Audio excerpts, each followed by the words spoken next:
Next आप देखिए finite length solenoid. अगर सोलेनॉइड फाइनाइट लेंथ का है तो उसके अंदर एक्सियल पॉइंट पे मैग्नेटिक फील्ड जो होगा वो डिफरेंट डिफरेंट पॉइंट पे डिफरेंट डिफरेंट होगा, मतलब अब यूनिफॉर्म नहीं होगा। यूनिफॉर्म कब होगा? जब इनफाइनाइट लेंथ का हो। अब मुझे इसके लिए केवल डायरेक्ट फॉर्मूला याद रखना है क्योंकि इसका डेरिवेशन आपके सिलेबस में नहीं है, केवल नॉलेज के लिए आपको ये फॉर्मूला जो है वो ध्यान रखना है। तो यहां पर आप देखिए ये फाइनाइट लेंथ सोलेनॉइड है जिसका लेंथ हमने स्मॉल एल मान लिया है और रेडियस जो है वो स्मॉल आर हमने मान लिया है। अब यहां पर अगर मैं इस एक्सियल पॉइंट पी पर बात करूं तो पी पर मैग्नेटिक फील्ड कितना होगा? यहां पर मैग्नेटिक फील्ड कुछ अलग होगा, यहां अलग होगा, यहां अलग होगा, यहां अलग होगा, डिफरेंट डिफरेंट पॉइंट पर मैग्नेटिक फील्ड अलग होगा। पहले तो मैं मैग्नेटिक फील्ड की डायरेक्शन की बात करता हूं कि मैग्नेटिक फील्ड की डायरेक्शन क्या होगी। तो आप देखिए ऊपर आपको क्या दिया हुआ है? डॉट। नीचे क्या दिया हुआ है? क्रॉस। इसका मतलब मुझे अपने राइट हैंड को इस तरह से रखना पड़ेगा कि ऊपर तो करंट की डायरेक्शन आउटवर्ड मिले और नीचे करंट की डायरेक्शन जो है वो इनवर्ड मिले। तो मुझे हाथ को रखना पड़ेगा ऐसे। आप देखिए ऊपर में ये उंगलियां बाहर निकल रही हैं ऐसे और ये वापस पलट के ऐसे अंदर की तरफ जाएंगी, तो थंब किधर जा रहा है? इस तरफ। तो यहां पे मैग्नेटिक फील्ड की डायरेक्शन क्या हो जाएगी? लेफ्ट टू राइट, जो कि आपको यहां पे दिखाया गया है। ठीक है ना? तो मैग्नेटिक फील्ड की डायरेक्शन हम निकाल सकते हैं। तो यहां पे मुझे फाइनाइट लेंथ का जो सोलेनॉइड है उसकी वजह से मुझे मैग्नेटिक फील्ड निकालना है। तो its length and diameter are comparable. Length और डायमीटर जो है वो कंपेरेबल है, मतलब लगभग बराबर भी कह सकता हूं मैं। अगर इस तरह से है तो मैं उसको फाइनाइट लेंथ सोलेनॉइड बोल सकता हूं। मुझे इस पॉइंट पी पर मैग्नेटिक फील्ड की बात करनी, तो इसके लिए फॉर्मूला डायरेक्ट याद रखना है बच्चों आपको। बीपी जो होगा mu naught N I, small N क्या है? Number of turns per unit length. I solenoid में फ्लो होने वाला करंट है। Mu naught N I by 2 cos theta 1 minus cos theta 2। तो यहां पे थीटा 1 क्या है? जिस पॉइंट पे मुझे मैग्नेटिक फील्ड की बात करनी है, जिस एक्सियल पॉइंट पे मुझे मैग्नेटिक फील्ड की बात करनी है, उस एक्सियल पॉइंट के एक एंड से उस पॉइंट को मिला दीजिए। ये लाइन हो गई।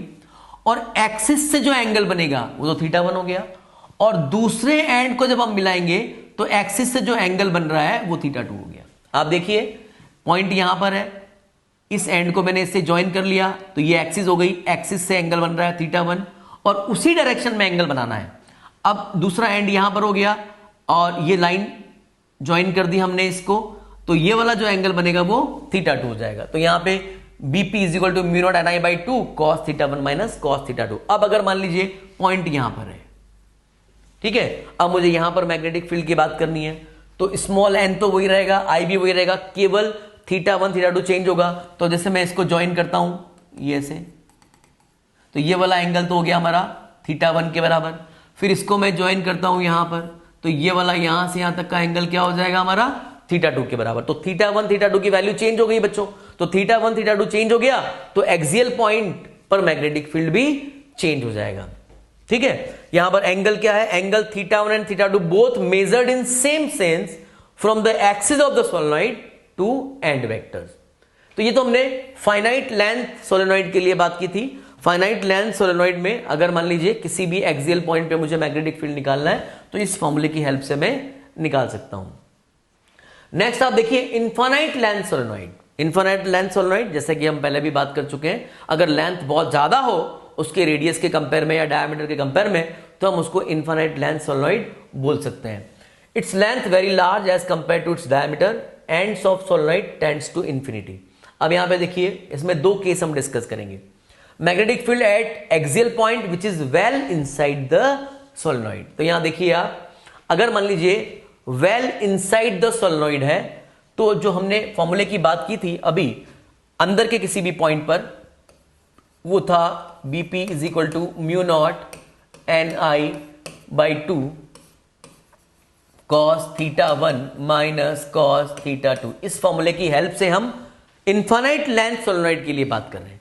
अगर मान लीजिए इनफाइनाइट लेंथ सोलेनॉइड है या फिर उसका लेंथ जो है वो बहुत ज्यादा है उसके डायमीटर के कंपेयर में, तो उस केस में क्या होगा? थीटा 1 की वैल्यू कितनी हो जाएगी बच्चों? 0 डिग्री के बराबर।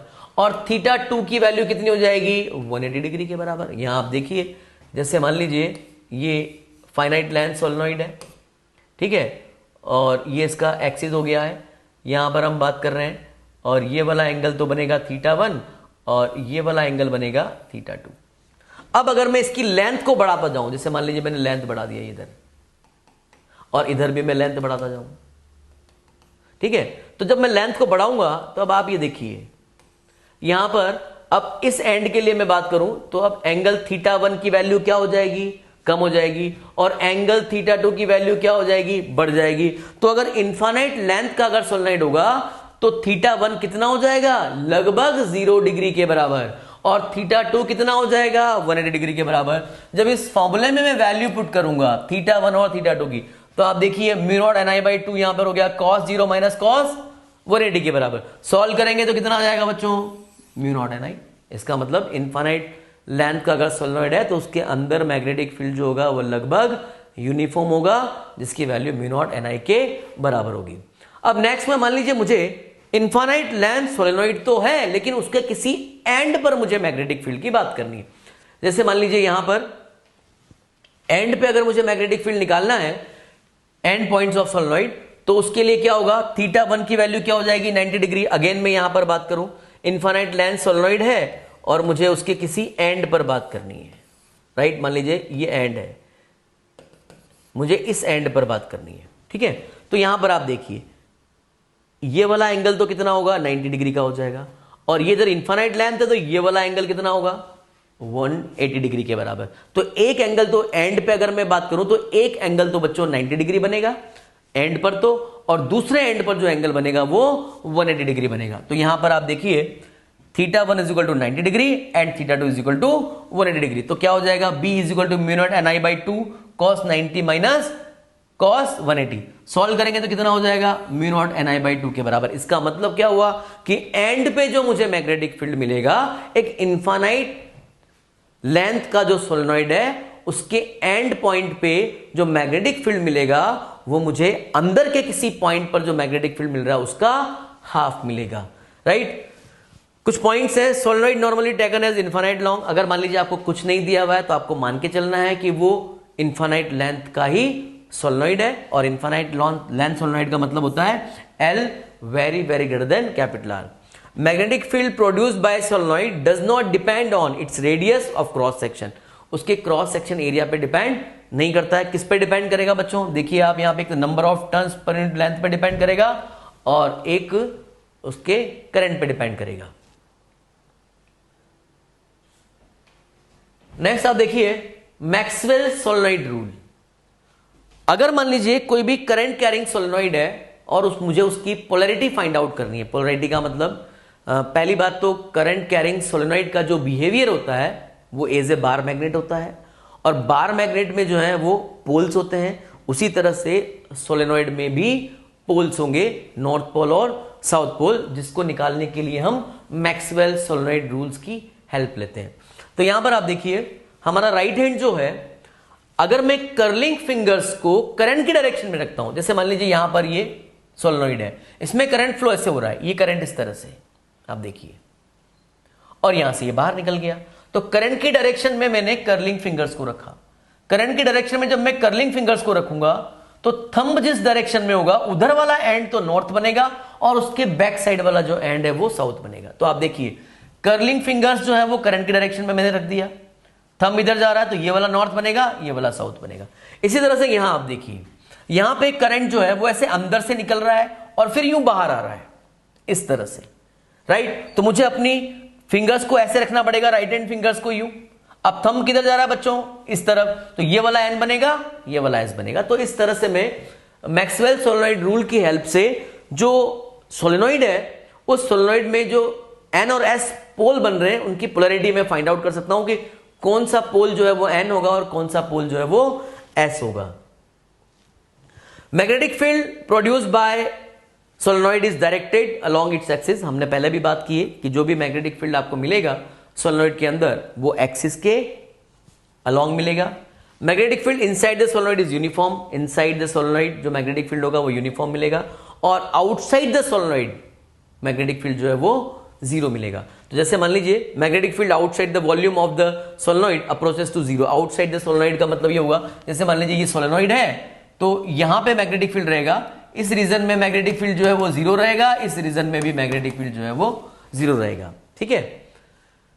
एक क्वेश्चन ले लेते हैं बच्चों। A solenoid of length 0.5 meter has a radius of 1 centimeter and is made up of 500 turns. It carries a current of 5 ampere. What is the magnitude of magnetic field inside the solenoid? तो आप देखिए, मुझे magnetic field निकालना है।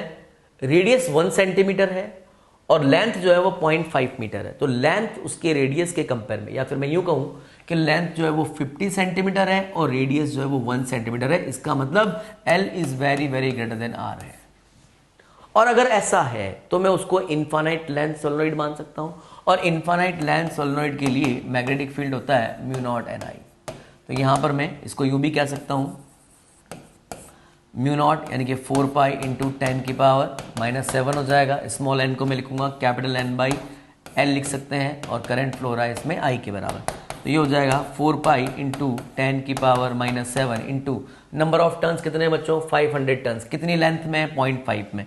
तो यहाँ पर हो जाएगा 500 टर्न्स अपॉन ये हो जाएगा 0.5 इंटू करंट जो फ्लो हो रहा है वो कितना है, 5 एम्पियर के बराबर।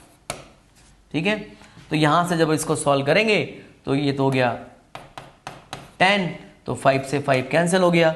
इसको सॉल्व करेंगे तो 4 पाई तो ये हो गया है इंटू ये हो जाएगा 5000 इंटू 10 की पावर -7 के बराबर। तो ये हो जाएगा हमारा, ये तो हो गया हमारा 20, राइट 20। इसको सॉल्व किया तो 20,000 हो गया इंटू ये हो गया पाई इंटू 10 की पावर -7 टेस्ला के बराबर। या फिर मैं इसको ऐसे भी लिख सकता हूँ बच्चों, 2 पाई इंटू 10 की पावर, ये 4 है तो यहाँ -3 बच जाएगा टेस्ला। तो इस तरह से हम क्वेश्चन को सॉल्व कर सकते हैं। एम्पियर सर्किट लॉ की जो लास्ट एप्लीकेशन है वो है magnetic field due to toroid. Toroid क्या होता है? टॉरॉइड, अगर मैं सोलेनॉइड को बैंड करके रिंग शेप में अगर कन्वर्ट कर देता हूं, जैसे मान लीजिए सोलेनॉइड है, ये सोलेनॉइड है, इसको मैंने बैंड करके ऐसे रिंग शेप में कन्वर्ट कर दिया, तो उस अरेंजमेंट को हम टॉरॉइड बोल सकते हैं, या फिर हम इसको एंडलेस सोलेनॉइड भी हम कह सकते हैं। तो यहां पर आप देखिए, ये एक अरेंजमेंट आपको दिया हुआ है, ये एंडलेस सोलेनॉइड है या टॉरॉइड है। यहां पर नंबर ऑफ टर्न्स जो है वो इस तरह से है। आप देखिए, ये वायर में करंट ऐसे जा रहा है और करंट ऐसे बाहर निकल रहा है। तो यहां पर तो करंट बाहर निकल रहा है और यहां पे करंट इसमें एंटर कर रहा है। फिर ये एंटर किया, फिर करंट ऐसे बाहर निकला, फिर एंटर किया, फिर करंट ऐसे बाहर निकला। तो अगर मैं यहां पे बात करूं तो यहां पे तो करंट जो है वो बाहर निकल रहा है और यहां पे करंट एंटर कर रहा है। तो करंट जब बाहर निकल रहा है तो हमने उसको डॉट से रिप्रेजेंट किया है। देखिए, ये डॉट रिप्रेजेंट किया है, और इस यहां पर करंट एंटर कर रहा है तो हमने उसको क्रॉस से रिप्रेजेंट किया है। तो इसी का ही रिप्रेजेंटेशन ये भी है। और हमें इसकी वजह से जो मैग्नेटिक फील्ड है इस वाले रीजन में, यहां से और यहां तक के रीजन में, इस रीजन में जो मैग्नेटिक फील्ड है वो हमें फाइंड आउट करना है। यहां पर आप देखिए, इसकी 2 रेडियस है, एक तो इनर रेडियस है जिसको हमने बोला R1, एक आउटर रेडियस है जिसको हमने बोला R2। तो ये तो R1 तो यहां तक हो गया और R2 यहां तक हो गया, और इसका मीन रेडियस हो जाएगा RM, और RM की वैल्यू जो होगी वो R1 प्लस R2/2 के बराबर होगी। यहां पर अगर मैं मैग्नेटिक फील्ड लाइंस की बात करूं तो मैग्नेटिक फील्ड लाइंस, पहली बात तो मैग्नेटिक फील्ड जो होगा वो केवल टॉरॉइड के इनसाइड में ही होगा। टॉरॉइड के इनसाइड का मतलब हुआ इस रीजन में, इस जगह पर मैग्नेटिक फील्ड 0 होगा और यहां पर भी मैग्नेटिक फील्ड 0 होगा। केवल यहां से और यहां तक के रीजन में ही होगा। जब मैग्नेटिक फील्ड होगा तो मैग्नेटिक फील्ड लाइंस भी होगी। तो मैग्नेटिक फील्ड लाइंस कैसी होंगी उसको पता करने के लिए आप देखिए, राइट हैंड रूल यूज में लेंगे। अब राइट हैंड में क्या होगा, यहां पे तो डॉट है, तो डॉट का मतलब है करंट ऐसे बाहर निकलना चाहिए, और यहां पे क्रॉस आ रहा है तो करंट, मुझे हाथ को ऐसे रखना पड़ेगा। जब मैं हाथ को ऐसे रखूंगा तो थंब जा रहा है इस तरफ, तो थंब इस तरफ जा रहा है, इसका मतलब मैग्नेटिक फील्ड लाइंस इस तरह से आपको मिलेंगी। ये मैग्नेटिक फील्ड लाइंस आपको मिल गई, ठीक है। अब मुझे एम्पियर सर्किट लॉ की हेल्प से इसके अंदर इनसाइड रीजन में कितना मैग्नेटिक फील्ड होगा वो मुझे पता करना है, इसके कोर रीजन में कितना मैग्नेटिक फील्ड होगा वो मुझे पता करना है। तो जब हमने देख लिया कि मैग्नेटिक फील्ड लाइन सर्कुलर है, ठीक है, तो मुझे लूप जो लेना है, यहां पर एम्पीरियन जो लूप लेना है वो भी सर्कुलर ही लेना है। उससे क्या मेरी प्रॉब्लम सोल्व हो जाएगी, थीटा की प्रॉब्लम सोल्व हो जाएगी, क्योंकि मैग्नेटिक फील्ड लाइंस भी सर्कुलर हैं, लूप जो मैंने लिया वो भी सर्कुलर लिया, तो ईच एंड एवरी पॉइंट पे बी और डीएल जो है वो सेम डायरेक्शन में होंगे, तो थीटा कितना हो जाएगा बच्चों 0 डिग्री के बराबर। तो यहां पर आप देखिए, यहां पर मुझे अंदर के किसी पॉइंट पे मैग्नेटिक फील्ड निकालना है, तो मैंने ये तो एम्पीरियन लूप है और यही मैग्नेटिक फील्ड लाइंस भी हो गई, तो ईच एंड एवरी पॉइंट पे बी और डीएल जो है वो सेम डायरेक्शन में है। तो यहां पर जब मैं इस पाथ के लिए जब मैं एम्पियर सर्कुलर लॉ अप्लाई करूंगा, तो integration of B vector dot DL vector is equal to mu naught sigma A के बराबर, थीटा इज इक्वल टू 0 होगा ईच एंड एवरी पॉइंट पे। बी जो है वो बी का मैग्नीट्यूड कांस्टेंट होगा, यहां पर डायरेक्शन तो अलग अलग पॉइंट पे अलग अलग होगी, क्योंकि सर्कुलर मैग्नेटिक फील्ड लाइन से जब मैं टेंजेंट ड्रॉ करूंगा तो टेंजेंट की जो डायरेक्शन होगी वही मैग्नेटिक फील्ड की डायरेक्शन होगी, तो डिफरेंट पॉइंट पे मैग्नेटिक फील्ड की डायरेक्शन तो डिफरेंट होगी, लेकिन मैग्नीट्यूड जो है वो अंदर वाले रीजन में ईच एंड एवरी पॉइंट पे इस रीजन में मैग्नेटिक फील्ड जो है वो कांस्टेंट रहेगा। तो मैग्नेटिक फील्ड का मैग्नीट्यूड जो है वो कांस्टेंट रहेगा, लेकिन डायरेक्शन जो है वो डिफरेंट पॉइंट पे डिफरेंट होगी। तो अगर मैं मैग्नीट्यूड की बात करूं तो कांस्टेंट, और sigma I is equal to क्या हो जाएगा एन आई के बराबर। एन क्या है, total number of turns in the toroid. तो यहां पे एन आई कैसे हुआ, आप देखिए, ये यहां पर मैंने पूरा एक लूप लिया, ये एक पूरा लूप है, इस लूप के अंदर कितनी करंट होगी, टोटल करंट कितनी होगी वो मुझे निकालना है। अगर मान लीजिए टोटल नंबर ऑफ टर्न्स अगर एन है, तो ये जो यहां पे मैंने डॉटेड दिखाए हैं ये भी एन ही होंगे, राइट। तो एक लूप में कितना करंट है, एक टर्न में कितना करंट है, आई के बराबर, तो एन कैपिटल एन टर्न्स में कितना करंट हो जाएगा, एन आई के बराबर। तो यहां पे जो इस लूप के अंदर, एम्पीरियन लूप के अंदर जो टोटल करंट एनक्लोज्ड होगा उसकी वैल्यू सिग्मा आई जो है वो एन आई के बराबर हो जाएगी। तो यहां पर आप देखिए, क्योंकि बी कांस्टेंट है तो मैंने इसको बाहर ले लिया, इंटीग्रेशन ऑफ डीएल, यहां पे सिग्मा आई की वैल्यू मैंने एन आई रख दिया है। तो यहां पर नेक्स्ट देखिए, अब यहां पर इंटीग्रेशन ऑफ डीएल का मतलब है कि मुझे इसकी लेंथ, इस एम्पीरियन लूप जो मैंने लिया है सर्कुलर लूप, इसकी लेंथ कितनी हो जाएगी 2 पाई आर एम। ध्यान रखना है हमें केवल मीन रेडियस लेना है, तो मीन रेडियस क्या हो जाएगी 2 पाई आर एम, और मीन रेडियस की जो वैल्यू होगी 2 पाई आर एम जो होगा वो आप देखिए, मैं अगर आपको इनर रेडियस और आउटर रेडियस दी हुई है तो आप सीधा यहां से मीन रेडियस निकाल सकते हैं। लेकिन अगर मान लीजिए आपसे केवल कहा गया है कि टोरॉइड की रेडियस इतनी है, इसका मतलब वो मीन रेडियस है और वही उसकी इफेक्टिव रेडियस भी होगी, राइट। तो आर एम की वैल्यू R1 प्लस R2/2 हो जाएगी। अब यहां पे number of turns per unit length कितना होगा, देखिए पूरी जो 2 पाई आर एम जो उसका पेरिफेरी है उसमें नंबर ऑफ टर्न्स कितने हैं, कैपिटल एन के बराबर। तो यूनिट लेंथ में कितने हो जाएंगे बच्चों, capital N by 2 pi R M. तो capital N by 2 pi R M को मैं क्या बोल सकता हूं, स्मॉल एन के बराबर। तो यहां आप देखिए, यहां पर मैंने बी की जो वैल्यू मुझे मिलेगी, यहां पे म्यू नॉट एन आई तो ये हो गया, 2 पाई आर एम को मैं नीचे लेकर आ गया, तो यहां पे n upon 2 pi R M को मैंने क्या लिख दिया, स्मॉल एन के बराबर। तो b इज इक्वल टू क्या हो जाएगा, म्यू नॉट एन आई। आप देखिए सोलेनोइड की वजह से जो हमने मैग्नेटिक फील्ड निकाला था, यूनिफॉर्म मैग्नेटिक फील्ड, वो भी म्यू नॉट एन आई था और यहां पर भी म्यू नॉट एन आई ही है। लेकिन डिफरेंस क्या है, सोलेनोइड के अंदर स्मॉल एन जो है वो कैपिटल एन बाई एल था, यहां पे जो स्मॉल एन होगा वो capital N by 2 pi R M के बराबर होगा। अब अगर मान लीजिए मैं मीडियम में बात करूं, मीडियम का मतलब क्या हुआ कि ये जो रीजन है कोर रीजन है, अगर इस कोर रीजन में मैंने कोई मटेरियल रख दिया है तो इसका मतलब मीडियम में मैग्नेटिक फील्ड। तो मीडियम में मैग्नेटिक फील्ड निकालने के लिए उस मटेरियल की मैग्नेटिक परमिएबिलिटी कितनी है वो मैं रख दूंगा, तो B M is equal to क्या हो जाएगा, म्यू एन आई के बराबर हो जाएगा। तो यहां पर एक इंपॉर्टेंट चीज क्या है बच्चों, मैग्नेटिक फील्ड जो आपको मिलेगा वो केवल इस कोर रीजन में मिलेगा, इस रीजन में मिलेगा। यहां पर मैग्नेटिक फील्ड 0 होगा, यहां पर भी मैग्नेटिक फील्ड जो है वो 0 होगा। और यहां पर जो मैग्नेटिक फील्ड मिल रहा है आपको कोर रीजन में, उसके ईच एंड एवरी पॉइंट पे मैग्नीट्यूड तो सेम होगा, लेकिन डायरेक्शन जो है वो अलग अलग पॉइंट पे डिफरेंट होगी, क्योंकि इसकी फील्ड लाइंस कैसी है, सर्कुलर है। और सर्कुलर के केस में ईच एंड एवरी पॉइंट पे जब मैं टेंजेंट ड्रॉ करूंगा तो डायरेक्शन अलग अलग होगी, तो मैग्नेटिक फील्ड की डायरेक्शन भी डिफरेंट होगी। Magnetic field produced by A toroid is directed along it's circular axis, circular axis के अलोंग होगा मैग्नेटिक फील्ड की direction, and constant in magnitude over its entire cross section, right। second point है magnetic field outside the volume of toroid is always 0। outside the volume का मतलब क्या हुआ, जैसे मान लीजिए यहां पर हमने ये टोरॉइड लिया है, तो यहां पर ये इस तरह से हमने लूप ले लिया, ये लूप है इस तरह से। तो आउटसाइड द वॉल्यूम का मतलब हुआ एक तो ये वाला रीजन और एक ये वाला रीजन। तो यहां पर मैग्नेटिक फील्ड कितना, 0, और यहां पर भी मैग्नेटिक फील्ड कितना होगा, 0। मैग्नेटिक फील्ड केवल इस रीजन में ही होगा।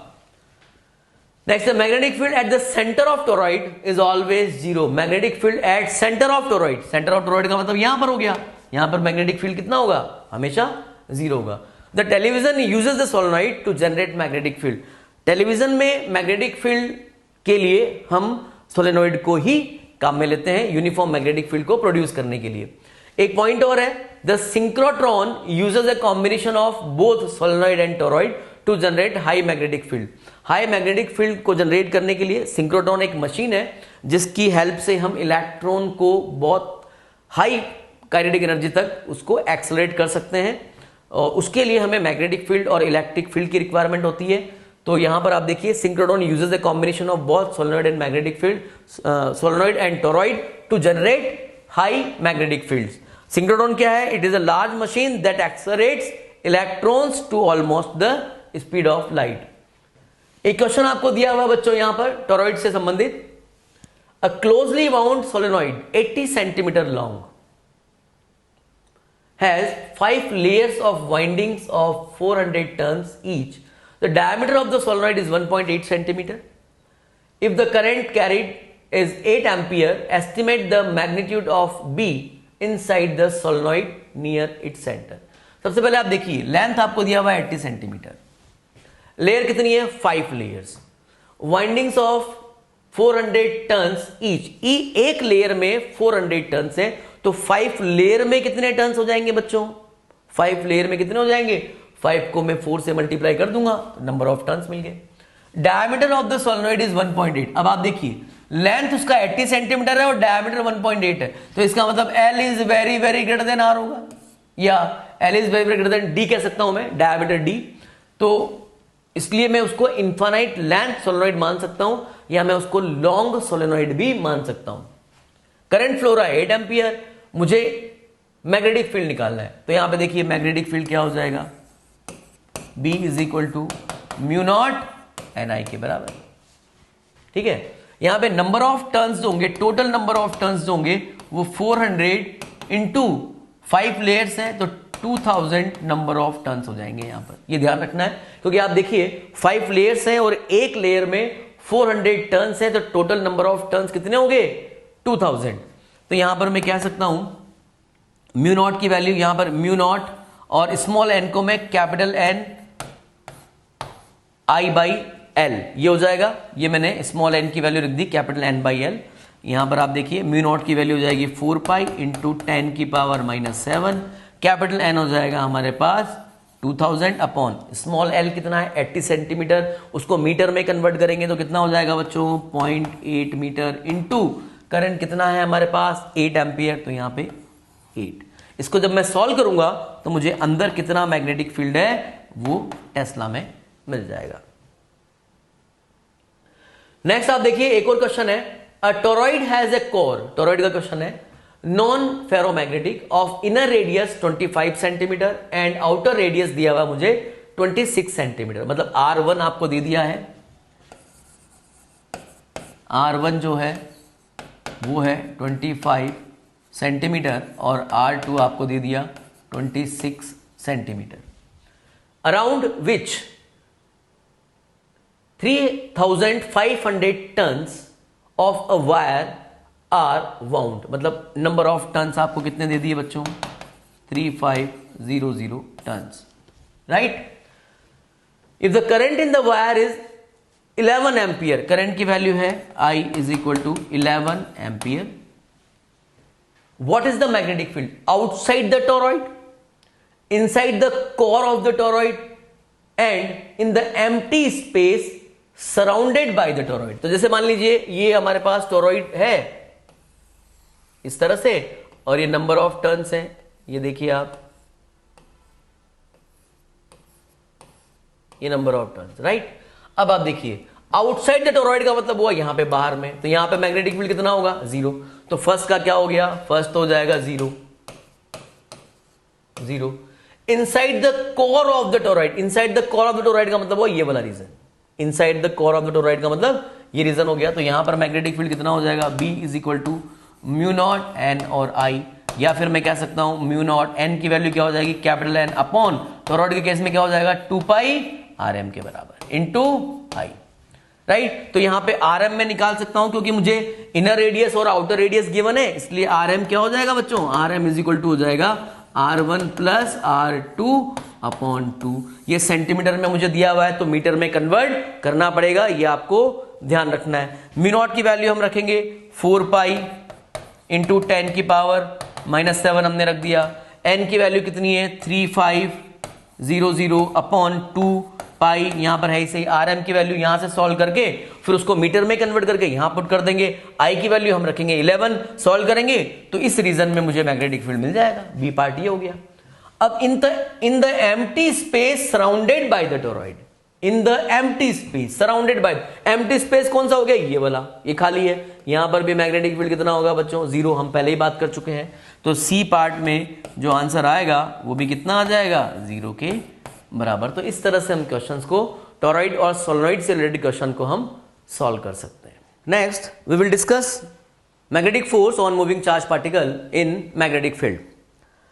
अगर मान लीजिए कोई भी मैग्नेटिक फील्ड आपको दिया हुआ है और उस मैग्नेटिक फील्ड में कोई चार्ज पार्टिकल मूव कर रहा है, चार्ज पार्टिकल पॉजिटिव भी हो सकता है, चार्ज पार्टिकल नेगेटिव भी हो सकता है।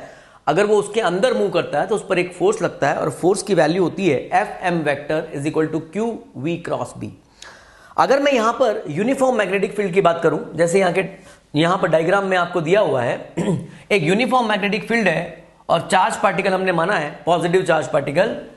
मैग्नेटिक फील्ड की डायरेक्शन जो है वो टुवर्ड्स राइट है और एक चार्ज पार्टिकल v वेलोसिटी से थीटा एंगल पर, मैग्नेटिक फील्ड से जो एंगल है वो थीटा है और थीटा एंगल पर ये मूव कर रहा है।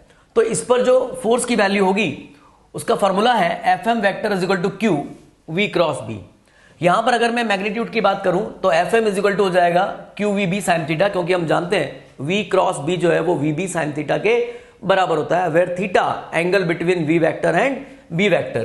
तो यहां पर जो इसका मैग्नीट्यूड होगा वो हो जाएगा Fm is equal to Q V B sine theta.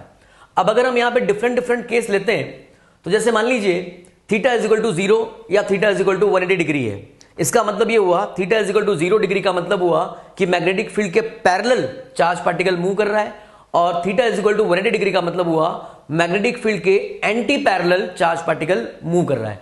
दोनों ही केस में साइन 0 की वैल्यू भी 0 होती है और साइन 180 की वैल्यू भी 0 होती है। जो फोर्स लगेगा Fm इज इक्वल टू 0 लगेगा, मतलब मिनिमम फोर्स मैं कह सकता हूं, राइट। तो कहने का मतलब ये हुआ कि अगर एक चार्ज पार्टिकल मैग्नेटिक फील्ड के पैरेलल या मैग्नेटिक फील्ड के एंटी पैरेलल अगर मूव करता है तो उस पर किसी भी तरह का कोई फोर्स नहीं लगेगा, मतलब मैग्नेटिक फोर्स की जो वैल्यू होगी उस चार्ज पार्टिकल पर 0 होगी। अगर मान लीजिए थीटा की वैल्यू मैं 90 करता हूं तो साइन 90 की वैल्यू देखिए बच्चों मैक्सिमम होती है, तो फोर्स भी क्या हो जाएगा, मैक्सिमम हो जाएगा, और मैक्सिमम फोर्स आपको मिलेगा Fm is equal to Q V B के बराबर। केस थर्ड में अगर हम बात करें, एक चार्ज पार्टिकल मैग्नेटिक फील्ड में रखा हुआ है लेकिन वो स्टेशनरी चार्ज पार्टिकल है, मतलब उसकी वेलोसिटी कितनी है 0 के बराबर। अगर वेलोसिटी 0 है तो यहां पर देखिए v को जब मैं 0 रखूंगा तो v इज इक्वल टू 0, तो Fm कितना होगा 0 के बराबर। तो कहने का मतलब ये हुआ कि जब चार्ज पार्टिकल पैरेलल या एंटी पैरेलल मूव करता है तब भी उस पर मैग्नेटिक फोर्स 0 होता है, और अगर चार्ज पार्टिकल स्टेशनरी है किसी मैग्नेटिक फील्ड में तो भी उस पर मैग्नेटिक फोर्स जो है वो 0 होगा। अब यहां पर magnetic field does not exert force on stationary charge particle, मतलब स्टेशनरी चार्ज पार्टिकल पर किसी भी तरह का कोई मैग्नेटिक फोर्स नहीं लगेगा। इंपॉर्टेंट बात क्या है, यहां देखिए जो फोर्स की डायरेक्शन होगी, आप यहां देखिए अगर मैं इसके वेक्टर फॉर्म की बात करूं तो वेक्टर फॉर्म क्या है इसका, Fm vector is equal to Q V vector cross B vector. इसका मतलब फोर्स की जो डायरेक्शन होगी वो v और b के प्लेन के परपेंडिकुलर होगी।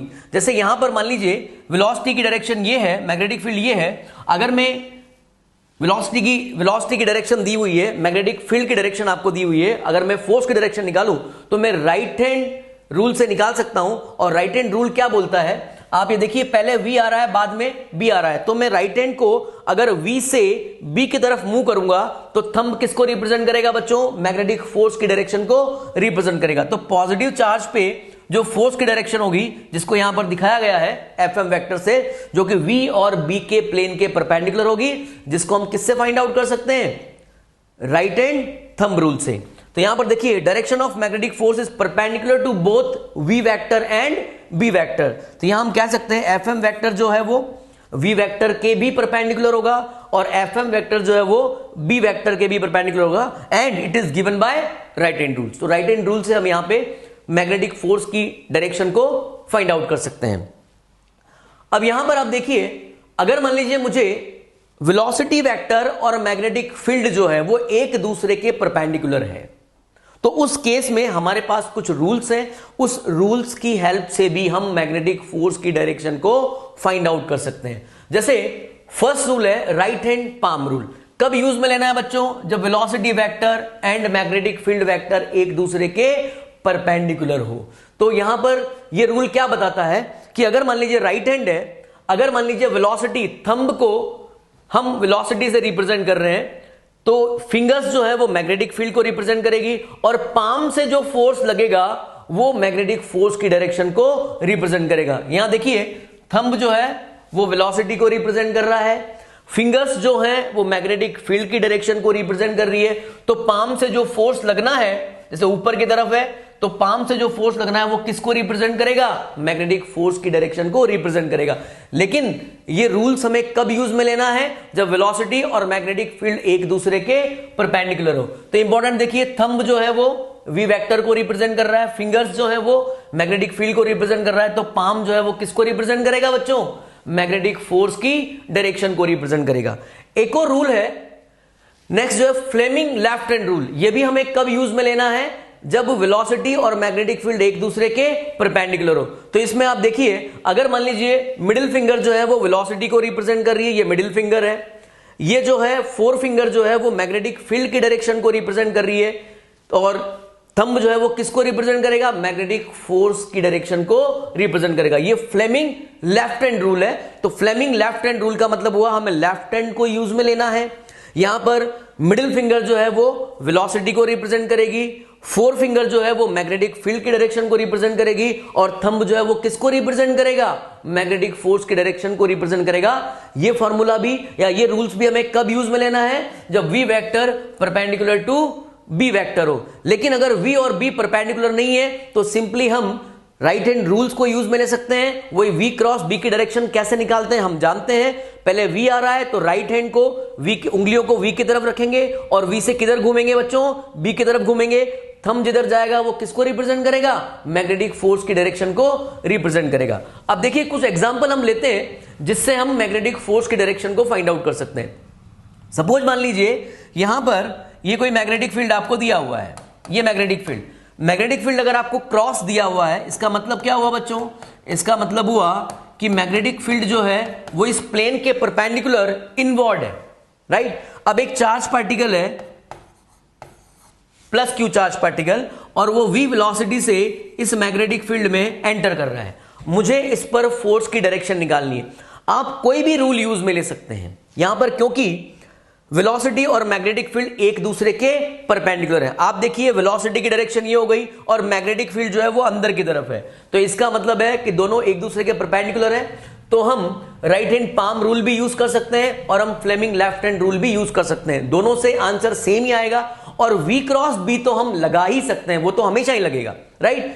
ये जो दो रूल्स हैं वो उस केस में लगाएंगे जब वेलोसिटी और मैग्नेटिक फील्ड एक दूसरे के परपेंडिकुलर है। चलिए देखते हैं हम इसकी डायरेक्शन हमें क्या मिलती है। आप देखिए, अगर मैं राइट हैंड पाम रूल को यूज में लेता हूं तो राइट हैंड पाम रूल में फिंगर्स जो है वो किसको रिप्रेजेंट करता है? मैग्नेटिक फील्ड को। थंब किसको रिप्रेजेंट करेगा? पॉजिटिव चार्ज पार्टिकल की वेलोसिटी की डायरेक्शन को। तो पाम से जो फोर्स लगेगा वो किसको रिप्रेजेंट करेगा? मैग्नेटिक फोर्स की डायरेक्शन को। आप देखिए, मैग्नेटिक फील्ड किधर है बच्चों? अंदर की तरफ, तो मैग्नेटिक फील्ड की डायरेक्शन ये हो गई। पॉजिटिव चार्ज पार्टिकल की वेलोसिटी की डायरेक्शन ये हो गई, जिसको थंब रिप्रेजेंट करेगा। तो पाम से जो फोर्स लगेगा ऐसे लगेगा ऊपर की तरफ, तो मैग्नेटिक फोर्स की जो डायरेक्शन होगी वो इस तरह से होगी, ठीक है? अगर मान लीजिए मैं Fleming left hand rule use में लेता हूं तो फ्लेमिंग लेफ्ट हैंड रूल से भी मेरा वही आंसर आना चाहिए। तो फ्लेमिंग लेफ्ट हैंड रूल में आप देखिए, ये जो 4 फिंगर है ये मैग्नेटिक फील्ड की डायरेक्शन को, ये किसको रिप्रेजेंट कर रहा है, वेलोसिटी की डायरेक्शन को, ये किसको रिप्रेजेंट करेगा, फोर्स की डायरेक्शन को। तो यहां पर आप देखिए मैग्नेटिक फील्ड किधर है बच्चों, अंदर की तरफ, वेलोसिटी किधर है, राइट डायरेक्शन में, जो कि कौन रिप्रेजेंट कर रहा है, मिडिल फिंगर। तो यहां पर आप देखिए ये जो थंब है वो उसको थंब किससे रिप्रेजेंट किया जाएगा, फोर्स की डायरेक्शन। तो यहां पर देखिए थंब जो है वो किसको रिप्रेजेंट कर रहा है, फोर्स की डायरेक्शन को रिप्रेजेंट कर रहा है। एक और एग्जांपल हम लेते हैं, ये तो एग्जांपल हुआ फर्स्ट। एक और एग्जांपल हम ले रहे हैं, मान लीजिए मैग्नेटिक फोर्स, मैग्नेटिक फील्ड जो है वो प्लेन के परपेंडिकुलर आउटवर्ड है, ये इस तरह से। इसका मतलब ये हुआ कि मैग्नेटिक फील्ड की डायरेक्शन प्लेन के परपेंडिकुलर आउटवर्ड ऐसे है।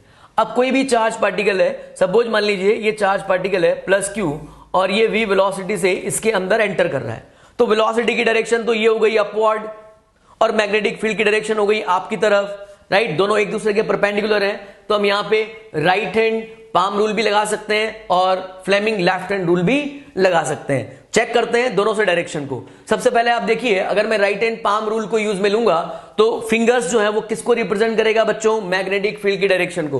तो मैग्नेटिक फील्ड की डायरेक्शन आपकी तरफ है, क्योंकि इस प्लेन के परपेंडिकुलर आउटवर्ड है मैग्नेटिक फील्ड। तो मैग्नेटिक फील्ड हो गया आपकी तरफ। पॉजिटिव चार्ज पार्टिकल की वेलोसिटी की डायरेक्शन किधर है, अपवर्ड, तो ये अपवर्ड हो गई। अब पाम से फोर्स किधर लगेगा, इस डायरेक्शन में लगेगा बच्चों, राइट। तो यहां पर मैं मैग्नेटिक फोर्स की जो डायरेक्शन होगी वो हो जाएगी इस तरह से। अब अगर मैं यही फ्लेमिंग लेफ्ट हैंड रूल को यूज में लेता हूं तो फ्लेमिंग लेफ्ट हैंड रूल में आप देखिए ये मिडिल फिंगर, ये जो है 4 फिंगर जो है, 4 फिंगर किसको रिप्रेजेंट करेगा, मैग्नेटिक फील्ड की डायरेक्शन को। मिडिल फिंगर किसको रिप्रेजेंट करेगा, वेलोसिटी की डायरेक्शन को। थंब किसको रिप्रेजेंट करेगा, फोर्स की डायरेक्शन को। तो आप देखिए ये मिडिल फिंगर है, ये वेलोसिटी की डायरेक्शन को रिप्रेजेंट कर रहा है, ये 4 फिंगर है, ये मैग्नेटिक फील्ड की डायरेक्शन को रिप्रेजेंट कर रहा है, और ये थंब जो है वो किसको रिप्रेजेंट करेगा, फोर्स की डायरेक्शन। तो इसके अकॉर्डिंग भी जो मुझे फोर्स मिलेगा वो टुवर्ड्स राइट मिलेगा। अब अगर मैं v क्रॉस b से इसको निकालूं तो v क्रॉस b तो हमेशा ही लगेगा।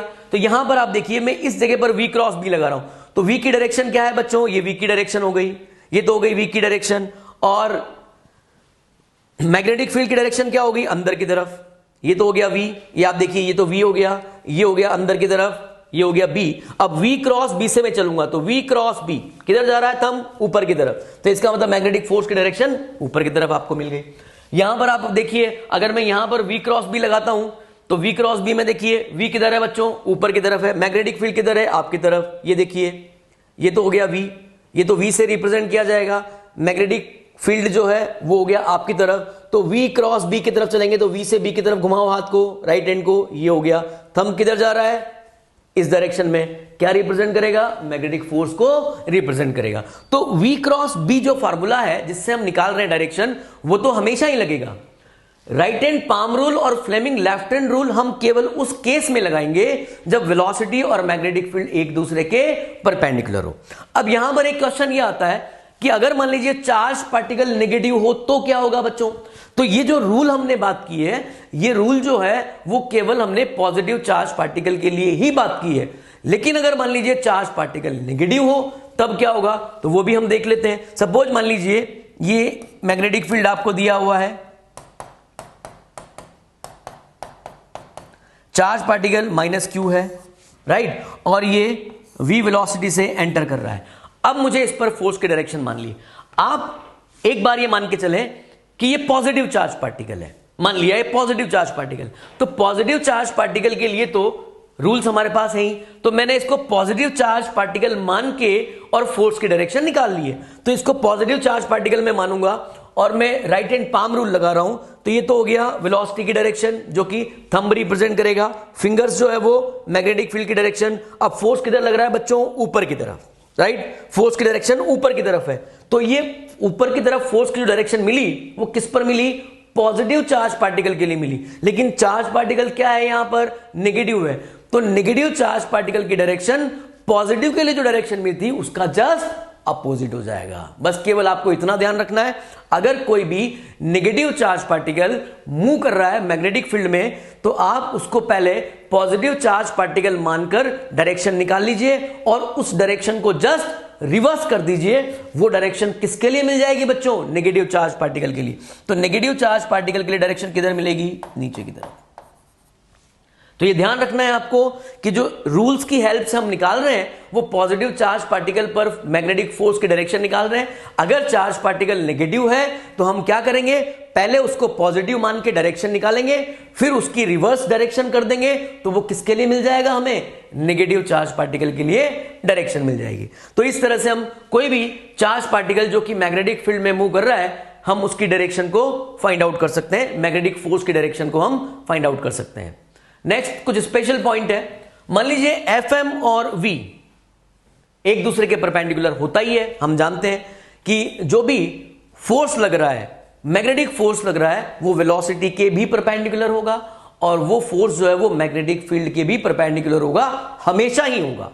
अगर मैं मैग्नेटिक फोर्स की बात करूं किसी भी चार्ज पार्टिकल पर, तो वो फोर्स जो है वो वेलोसिटी के भी परपेंडिकुलर होगा और मैग्नेटिक फील्ड के भी परपेंडिकुलर होगा। तो यहां हमने लिखा है FM vector perpendicular to V vector and FM vector perpendicular to B vector. अब आप देखिए, अगर मैं इसकी बात करता हूं, पावर क्या होता है बच्चों? पावर होता है फोर्स और वेलोसिटी का डॉट प्रोडक्ट। ये हमने 11th क्लास में भी पढ़ा है। तो आप देखिए, पावर की अगर हम बात करें तो FM vector dot V vector. अब एफएम और वी हमेशा ही एक दूसरे के परपेंडिकुलर होंगे, तो दोनों के बीच में एंगल कितना हो गया बच्चों? थीटा के बराबर। तो यहां मैं लिखूंगा, इसी को मैं आगे यूं भी लिख सकता हूं कि P इज इक्वल टू हो जाएगा एफएम और वी कॉस थीटा, और थीटा की वैल्यू क्या हो जाएगी यहां पर? हमेशा 90 डिग्री, क्योंकि F M vector and V vector एक दूसरे के परपेंडिकुलर होंगे। अब यहां देखिए, P is equal to F M V cos 90 हो गया। इसका मतलब पावर क्या हो गया बच्चों? 0 के बराबर। इसका मतलब मैग्नेटिक फोर्स की वजह से जो पावर आना है वो हमेशा ही कितना होगा? 0 होगा। अब पावर इज इक्वल टू क्या होता है? Work done upon time. Power क्या होता है? Work done upon time. अब आप देखिए, पावर 0 है तो वर्क डन कितना हो जाएगा बच्चों? 0 के बराबर। तो वर्क डन हमेशा क्या होगा? 0 होगा। तो कहने का मतलब work done by magnetic force is always 0, right? अब according to work energy theorem, work energy theorem क्या बोलती है कि जो भी वर्क डन होता है वो चेंज इन काइनेटिक एनर्जी के बराबर होता है। जो भी वर्क डन होगा वो किसके बराबर होगा बच्चों? Change in kinetic energy. तो यहां पर देखिए, change in kinetic energy is equal to work done. तो इसको मैं चेंज इन काइनेटिक एनर्जी क्या होता है? Final kinetic energy minus initial kinetic energy, वो किसके बराबर हो जाएगा? 0 के बराबर। इसका मतलब क्या हो गया? यानी कि केएफ और केआई मतलब इनिशियल काइनेटिक एनर्जी और फाइनल काइनेटिक एनर्जी जो होगी वो हमेशा बराबर होगी। तो काइनेटिक एनर्जी को कांस्टेंट भी मैं कह सकता हूं, राइट? अब जब काइनेटिक एनर्जी कांस्टेंट हो गई तो इसका मतलब हाफ एम वी स्क्वायर भी कांस्टेंट हो गया। अब हाफ एम वी स्क्वायर जब कांस्टेंट हो गया तो इसका मतलब क्या हुआ? स्पीड जो है, that is the important point, speed जो है वो कांस्टेंट हो गया। इसका मतलब क्या हुआ बच्चों?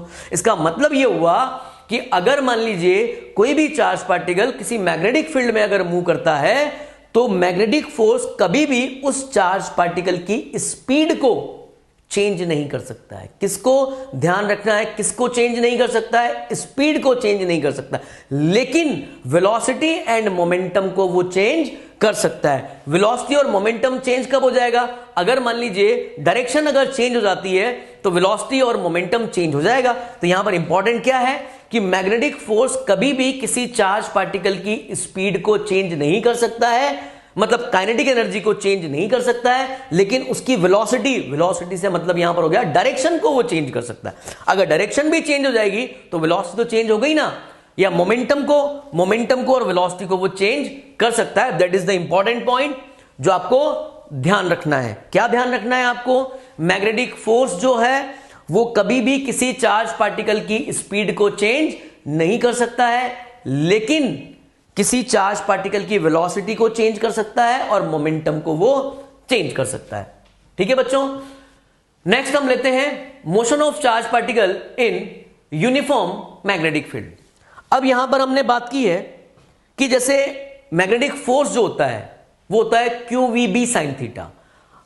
थीटा यहां पर एंगल है किसके बीच का? वेलोसिटी और मैग्नेटिक फील्ड के बीच का। अब वेलोसिटी और मैग्नेटिक फील्ड के बीच में अगर एंगल चेंज हो जाएगा तो डेफिनेटली उस पर लगने वाला फोर्स भी चेंज होगा। तो सबसे फर्स्ट केस हमने लिया, केस फर्स्ट में if theta is equal to 0 degree और 180 डिग्री। इसका मतलब क्या हुआ? वेलोसिटी और मैग्नेटिक फील्ड एक दूसरे के या तो पैरेलल है या एंटी पैरेलल है। तो उस केस में साइन 0 की वैल्यू भी 0 होती है और साइन 180 की वैल्यू भी कितनी हो जाएगी बच्चों, 0 के बराबर। तो फोर्स कितना लगेगा, 0 के बराबर। इसका मतलब अगर मान लीजिए वेलोसिटी और मैग्नेटिक फील्ड एक दूसरे के पैरेलल या एंटी पैरेलल है तो उस पे लगने वाला मैग्नेटिक फोर्स कितना होगा, 0 होगा। तो उस केस में जो पाथ बनेगा वो कैसा बनेगा, स्ट्रेट लाइन बनेगा। फॉर एग्जाम्पल जैसे मान लीजिए यहां पर ये मैग्नेटिक फील्ड आपको दिया हुआ है, राइट। इस मैग्नेटिक फील्ड में चार्ज पार्टिकल जो है वो ऐसे बाहर से कहीं से मूव करता हुआ इस डायरेक्शन में आ रहा है, तो वो बिल्कुल ऐसे ही निकल जाएगा और स्पीड उसकी क्या रहेगी, कांस्टेंट रहेगी। अगर ये v स्पीड से आ रहा है तो v स्पीड से सीधा का सीधा वो बाहर निकल जाएगा। पाथ उसका कैसा रहेगा, हमेशा स्ट्रेट लाइन होगा। कब, जब थीटा इज इक्वल टू 0 या theta is equal to 180 degree हो। सेकेंड केस में आप देखिए, if theta is equal to 90 degree और 270 डिग्री, अगर ये केस है तो उस केस में theta is equal to 90 degree पे साइन 90 की वैल्यू 1 होती है, मैक्सिमम होती है, और 270 की वैल्यू भी, अगर साइन 270 की मैं बात करूं तो मैग्नीट्यूड में उसकी वैल्यू मैक्सिमम ही होगी 1 के बराबर। तो उस केस में मैक्सिमम जो फोर्स लगेगा वो QVB के बराबर होगा और इसका पाथ कैसा हो जाएगा बच्चों, सर्कुलर। तो आपको ध्यान रखना है कि अगर मान लीजिए वेलोसिटी और मैग्नेटिक फील्ड एक दूसरे के परपेंडिकुलर हो और वो मान लीजिए चार्ज पार्टिकल उस मैग्नेटिक फील्ड में अगर मूव करता है तो उसका पाथ कैसा होगा, सर्कुलर होगा। तो यहां देखिए कैसे, मान लीजिए कोई चार्ज पार्टिकल जो है वो v वेलोसिटी से ऐसे एंटर कर रहा है जिसका मास m है और उसका चार्ज कितना है, q है। अब वेलोसिटी की डायरेक्शन तो ये हो गई और मैग्नेटिक फील्ड देखिए क्रॉस दिया हुआ है, तो मैग्नेटिक फील्ड किधर है, इनवर्ड। अब मैं फोर्स की बात करूंगा तो आप देखिए फोर्स की डायरेक्शन को मैं राइट हैंड पाम रूल से निकाल रहा हूं। ऐसा मैं इसलिए कर रहा हूं क्योंकि मैग्नेटिक फील्ड और वेलोसिटी एक दूसरे के परपेंडिकुलर है। तो आप देखिए ये तो वेलोसिटी की डायरेक्शन हो गई, मैग्नेटिक फील्ड अंदर है तो मैग्नेटिक फील्ड अंदर, फोर्स किधर लगेगा बच्चों, ऊपर की तरफ, यानी कि वेलोसिटी के परपेंडिकुलर, राइट। यहां पर आप देखिए, यहां पर अगर मान लीजिए वेलोसिटी किधर है, ऊपर की तरफ, मैग्नेटिक फील्ड अंदर है ही सही, फोर्स किधर लगेगा, इस डायरेक्शन में। यहां पर आप देखिए वेलोसिटी इस डायरेक्शन में है, मैग्नेटिक फील्ड अंदर है, फोर्स लगेगा ऐसे। यहां पर आप देखिए वेलोसिटी नीचे है तो मैग्नेटिक फील्ड अंदर है ही सही, तो मैग्नेटिक फोर्स इस डायरेक्शन में लगेगा। तो यहां पर आप देखिए वेलोसिटी और magnetic force always perpendicular to each other. That means path कैसा होगा बच्चों, सर्कुलर, क्योंकि सर्कुलर पाथ के लिए क्या जरूरी है, वेलोसिटी और फोर्स एक दूसरे के परपेंडिकुलर होना चाहिए। अगर ऐसा है तो हमेशा पाथ कैसा होगा, सर्कुलर होगा। तो यहां पर आप देखिए कंडीशन क्या है, सेकंड केस में हम बात कर रहे हैं theta is equal to 90 degree है और अगर 270 डिग्री है तो उसका पाथ कैसा होगा, सर्कुलर पाथ होगा, राइट। अब यहां देखिए नेक्स्ट में, plane of circular path is perpendicular to the field, right. इस सर्कुलर पाथ का जो प्लेन होगा वो हमेशा परपेंडिकुलर होगा। सपोज मान लीजिए, अगर मान लीजिए मैग्नेटिक फील्ड ऐसे है, मैग्नेटिक फील्ड ऊपर की तरफ है, तो इसका प्लेन जो है, सर्कुलर पाथ का जो प्लेन होगा वो इस तरह से होगा। जब प्लेन इस तरह से है तो मैग्नेटिक फील्ड अपने आप क्या हो गया, परपेंडिकुलर हो गया। अगर मान लीजिए मैग्नेटिक फील्ड आपकी तरफ है तो इसका प्लेन जो होगा वो इसके परपेंडिकुलर ऐसे होगा। अगर मैग्नेटिक फील्ड मान लीजिए इधर है तो प्लेन इसका ऐसे होगा। तो सर्कुलर पाथ का प्लेन जो होता है और मैग्नेटिक फील्ड जो है वो हमेशा एक दूसरे के परपेंडिकुलर होंगे। क्लियर है बच्चों आपको। हम नेक्स्ट है, हम जो बात कर रहे हैं, हम ये बात कर रहे हैं कि अगर मान लीजिए मैग्नेटिक फील्ड में अगर कोई चार्ज पार्टिकल मूव करता है, परपेंडिकुलरली मूव करता है, तो उसका पाथ जो है वो सर्कुलर होगा। और हम जानते हैं कि सर्कुलर पाथ के लिए किसकी रिक्वायरमेंट होती है, सेंट्रीपिटल फोर्स की रिक्वायरमेंट होती है। तो यहां पर सेंट्रीपिटल फोर्स कहां से मिलेगा, तो यहां पर जो हमें सेंट्रीपिटल फोर्स मिलना है वो कहां से मिलेगा बच्चों, जो मैग्नेटिक फोर्स है Fm is equal to QVB, वही सेंट्रीपिटल फोर्स जो है वो प्रोवाइड कराएगा। तो यहां हम कह सकते हैं this magnetic force provides the necessary centripetal force for the charge particle to move in a circular path of radius small r। अब इस केस में जब हम कह रहे हैं कि सर्कुलर पाथ में वो मूव कर रहा है तो सर्कुलर पाथ की रेडियस भी होगी, राइट। एक पूरे सर्कल को कंप्लीट करने में टाइम पीरियड भी आएगा, उसकी एंगुलर स्पीड भी आएगी, काइनेटिक एनर्जी भी आएगी। तो ये कुछ फिजिकल क्वांटिटीज हमें यहां पर निकालनी है। तो सबसे पहले हम बात कर रहे हैं रेडियस ऑफ सर्कुलर पाथ। यहां देखिए हम ये कह रहे हैं कि सेंट्रीपिटल फोर्स जो है वो मैग्नेटिक फोर्स से आपको मिलेगा। तो यहां पर आप देखिए mv square upon r is equal to, मैं क्या कह सकता हूं, QVB के बराबर। तो small r is equal to क्या हो जाएगा, mv अपॉन QB। तो r इज इक्वल टू, अब यहां पर जो है मैं mv को क्या लिख सकता हूं बच्चों, मोमेंटम के बराबर। तो r इज इक्वल टू क्या हो जाएगा, p अपॉन QB के बराबर। अब आप देखिए मोमेंटम जो है, अगर मैं काइनेटिक एनर्जी की फॉर्म में बात करूं तो मोमेंटम को मैं √2m k भी लिख सकता हूं। तो यहां पर आप देखिए r इज इक्वल टू क्या हो जाएगा, √2m k अपॉन qb के बराबर। अब किसी भी चार्ज पार्टिकल की काइनेटिक एनर्जी को हम चार्ज इनटू पोटेंशियल डिफरेंस से भी दे सकते हैं। ऐसा हमने इलेक्ट्रोस्टेट्स में भी पढ़ा है कि कोई भी चार्ज पार्टिकल है, अगर मैंने उसको v पोटेंशियल डिफरेंस से एक्सेलरेट किया है तो उसकी काइनेटिक एनर्जी क्या हो जाएगी बच्चों, k is equal to q into V के बराबर। तो काइनेटिक एनर्जी को हम k is equal to q into V भी लिख सकते हैं, जहां पर कैपिटल V जो है वो पोटेंशियल डिफरेंस है और स्मॉल v जो है वो क्या है, वेलोसिटी ऑफ चार्ज पार्टिकल। तो ये small r is equal to क्या हो जाएगा, √2m qv अपॉन qb के बराबर हो जाएगा। तो यहां पर आप देखिए small r is proportional to, मैं डायरेक्टली वेलोसिटी के कह सकता हूं, स्मॉल r प्रोपोर्शनल टू मैं मोमेंटम भी कह सकता हूं, रेडियस जो है वो प्रोपोर्शनल टू √k हो जाएगा और प्रोपोर्शनल टू √v हो जाएगा। ये रिलेशन आपको ध्यान रखना है बच्चों, ये इंपॉर्टेंट रिलेशन है और यहां से एग्जाम में ये जो रिलेशन आपको दिए हुए हैं, इस रिलेशन से बोर्ड एग्जाम में क्वेश्चन पूछा जाता है। स्मॉल r को यहां पर इस केस में हम जायरो रेडियस कह सकते हैं, जायरो रेडियस और साइक्लोट्रॉन रेडियस भी हम बोल सकते हैं। यहां पर कुछ पार्टिकल्स आपको दिए हुए हैं, उनके मास और चार्ज आपको दिए हुए, ये जस्ट आपको याद रखने हैं, क्योंकि अगर इससे रिलेटेड क्वेश्चन अगर आ जाता है तो हमें उसके चार्ज और मास पता होने चाहिए। तो जैसे प्रोटॉन के लिए हमने बोल दिया चार्ज कितना होगा बच्चों, E के बराबर, मास कितना हो जाएगा, स्मॉल m के बराबर। अगर मैं प्रोटॉन के रेस्पेक्ट में बात करूं तो ड्यूट्रॉन का भी चार्ज जो है वो E ही होता है, लेकिन उसका मास प्रोटॉन के मास का डबल होता है। अगर मैं अल्फा पार्टिकल की बात करता हूं तो अल्फा पार्टिकल का चार्ज कितना हो जाएगा बच्चों, 2e के बराबर और मास कितना हो जाएगा, 4m के बराबर। तो ये कुछ पार्टिकल के चार्ज और मास जो है वो आपको याद रखने हैं, क्योंकि इनसे रिलेटेड क्वेश्चन जो है वो एग्जाम में पूछा गया है। नेक्स्ट, अब अगर मैं एंगुलर स्पीड की बात करूं, क्योंकि चार्ज पार्टिकल जो है वो सर्कुलर पाथ में मूव कर रहा है तो डेफिनेटली उसकी एंगुलर स्पीड भी होगी। तो एंगुलर स्पीड क्या होती है बच्चों, omega is equal to v by R. हमने यहां पे रेडियस का रिलेशन निकाला है, r is equal to mv upon qb के बराबर। तो v बाई आर जो है, मैं यहां से v बाई आर निकालूंगा तो क्या मिलेगा मुझे, qb अपॉन स्मॉल m के बराबर मिलेगा।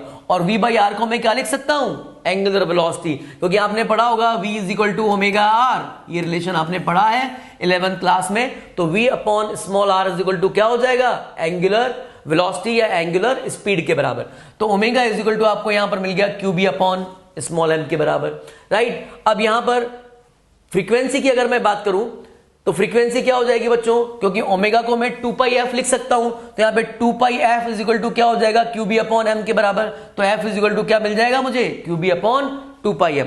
अब जब फ्रीक्वेंसी की हमने बात की है तो इस फ्रीक्वेंसी को हम क्या बोलेंगे, जायरो फ्रीक्वेंसी और साइक्लोट्रॉन फ्रीक्वेंसी भी हम इसको कह सकते हैं। तो ये नाम भी आपको यहां पर ध्यान रखना है कि इस केस में जो फ्रीक्वेंसी होगी उसको हम क्या बोलेंगे, जायरो फ्रीक्वेंसी। अब फ्रीक्वेंसी हमने निकाला तो टाइम पीरियड होगा, तो टाइम पीरियड क्या होता है, time period t is equal to होता है 1 अपॉन f, फ्रीक्वेंसी का जो रेसिप्रोकल है उसको हम क्या बोलते हैं, टाइम पीरियड बोलते हैं। तो यहां पे f की जब मैं वैल्यू रखूंगा बच्चों, qb अपॉन 2 पाई m ऊपर चला जाएगा और यहां पर qb जो है वो नीचे आ जाएगा, राइट। तो ये हो जाएगा टाइम पीरियड, राइट। तो यहां पर आप देखिए इंपॉर्टेंट क्या है, टाइम पीरियड, फ्रीक्वेंसी और एंगुलर स्पीड, इन तीनों में वेलोसिटी का कोई रोल नहीं है। v यहां पे नहीं है, इसमें भी v नहीं है, राइट, इसमें भी v नहीं है और इसमें भी v नहीं है। इसका मतलब क्या हुआ, अगर मान लीजिए मैग्नेटिक फील्ड जो आपको गिवन है और चार्ज पार्टिकल जो आपको गिवन है वो अगर फिक्स है, तो वो चार्ज पार्टिकल उस मैग्नेटिक फील्ड के अंदर कितनी भी वेलोसिटी से एंटर करे, उसका टाइम पीरियड जो है वो फिक्स रहना है, उसकी फ्रीक्वेंसी को फिक्स रहना है और उसकी एंगुलर स्पीड को फिक्स रहना है, ठीक है। तो यहां पर आप देखिए, it is clear that frequency और time period is independent on velocity of charge particle, that is the important point, ये आपको ध्यान रखना है। नेक्स्ट आप देखिए, काइनेटिक एनर्जी मैं निकाल सकता हूं उस चार्ज पार्टिकल की। तो काइनेटिक एनर्जी क्या हो जाएगी, काइनेटिक एनर्जी हम जानते हैं हाफ mv² होता है। यहां पर आप देखिए r is equal to mv upon qb होगा, तो यहां से मैं वेलोसिटी निकाल सकता हूं, उसकी स्पीड निकाल सकता हूं, qbr अपॉन m के बराबर। जब यहां पर मैं v की वैल्यू रखूंगा तो मुझे मिल जाएगा q square b square r square upon m square. जब मैं इसको सॉल्व करूंगा बच्चों तो मुझे मिलेगा k is equal to q square b square small r square upon 2m। तो ये हमें काइनेटिक एनर्जी मिल जाएगी।